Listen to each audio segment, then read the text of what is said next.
Hello, hi everyone. Actually, in the post, I was so pissed. I don't know why. Actually, it's none of my concern. Naye ng'omuntu amanyi Calvin Rich Kayanja. Actually, simumanyidde ebbanga ddene, naye accordingly, at least mumanyi. Ate naye akimanyi mumanyi. Kubanga naye amumanyi. Kubanga we are somehow Calvin's. Abatabimanyi Kalomenti nga mulinga abava ku kyalo kyekimu nga butuufu mumanyi woova nga nawe omanyi wenva nga okitegeera kati you people are over criticizing Calvin Rich Kayanja eyo page nange kenyini nsobola faking ekyo ekintu ekyo ekibuuzi nsobola okifakinga for real. I create up a page nenjituma Brusha K, nenjituma erinnya lya Bridget ekitegeera lyakozesa ku social media, nenjicreatinga nenteekako ekifaananyi kye and I just with someone nga nzinamu ekitegeera nga byonna tubiplaninze oba nga n'essimu nzirina bbiri awo nzikozesa that I can also pick up something like that.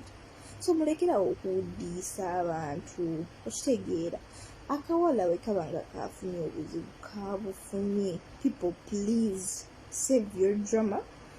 Wemuba nga temulina kirungi kye musobola kwogera musirike. Abantu ba social media mulumya abantu emitima kati temumanyi kyalowooza. Actually I was also once in the same situation. Manyi leero w'omuwalabu no getting stuck okitegeera mbutuufu tomanyi kiddako.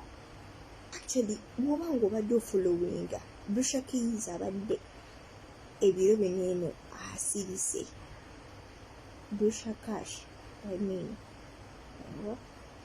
abadde asirise nga takyali so active nga bwe yali ebiseera biri okitegeera kakyeka baamwefuulira oluvannyuma lw'okutegeera nti anaatera okuddayo. Abo abantu weebatyo weebali. You just don't know why it happens. You just don't know why kibeera bwekityo naye nga weebali.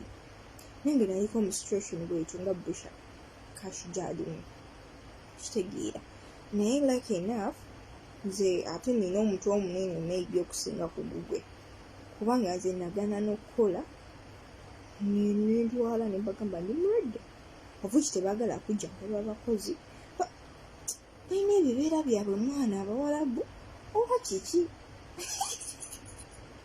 amaniga mwana eno nze nagamba singa tusobola obbasamba naye mwana era oberekeramu nogamba ayizera omwana naye nga akawala akalaka kafunye obuzibu ate nga si yeyekka banaye nomulekerawo okwogera nga abatya kati era Calvin Rich Kayanja yagamba kiri ekiwala kiri ekisibi kiri ekyatambuza false information simanya bakikutte nebba waakyo nebba w'omuwalabu biki actually kituufu Calvin Rich Kayanja kyeyayogera yayonoona platform eno kati abantu abamu babeeraawo nga bagamba batulimbalimba wano eno kati ate tufunye batugamba amazima biki kakati nze kyenyiza okwogerawo kiriwo ekiti omuntu bamukyusa timing ey'okutegeera mu bwongo era bw'abanga ayagadde okusigalirayo nga tategeera naye omuntu amanyi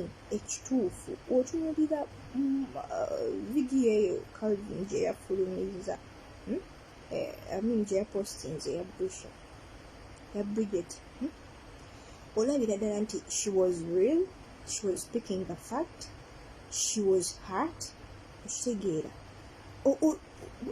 wamuwuliddeko ng'akola vidiyo ng'ateekamu maama we simanya biki ng'ayogera ebyo personal issues nayogera nti newezimbira maama wange obuzigo waliwo ebintu ebimu ng'osobola obitunuulira nga biva mu muntu notegeera nti it's not a prank okitegeera notegeera nti it's real naye abantu abamu oba obwongo bwamwe obutegeera butya mulinga abatalina magezi mukozeseko kukumanyiza at least once in a while.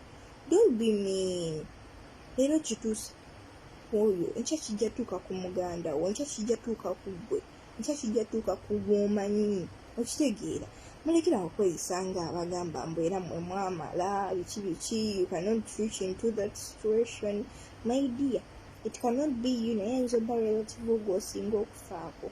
So please tubeere nga tukwatibwa ku bisa, tubeere nga at least bwekipangisa kikulemye okukola ng'owulira muligo ogutima gwo guli awo gwakakanyala, tolina kifo mu mutima gw'okubeera ng'ofiringa pity on people who are in problems. At least save your drama, toyogera, sirika, weewumuze.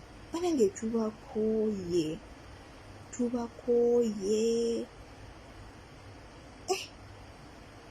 Seeing a lot going on.